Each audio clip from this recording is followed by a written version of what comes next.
La Belgique, toujours sous la menace terroriste. La police a arrêté hier 2 personnes soupçonnées de préparer des attentats à Bruxelles durant les fêtes de fin d'année. Plusieurs lieux emblématiques de la capitale étaient visés.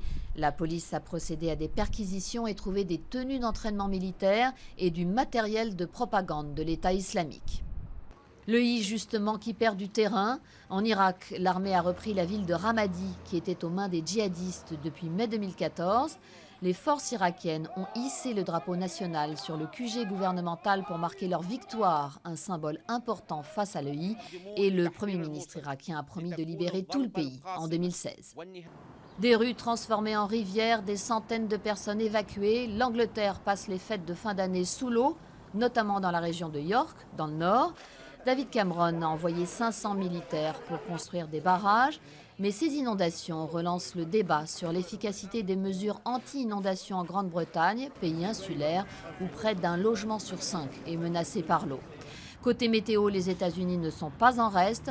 Tornades, inondations, fortes chutes de neige ont fait au moins 44 morts depuis samedi. Le Texas est particulièrement touché. Les journalistes de plus en plus exposés. RSF, Reporters sans frontières, publie son bilan pour 2015. 67 journalistes ont été tués dans le monde. En tête des pays les plus meurtriers, l'Irak et la Syrie. Mais en 3e position, la France, qui a payé un lourd tribut cette année avec l'attentat meurtrier contre les journalistes de Charlie Hebdo.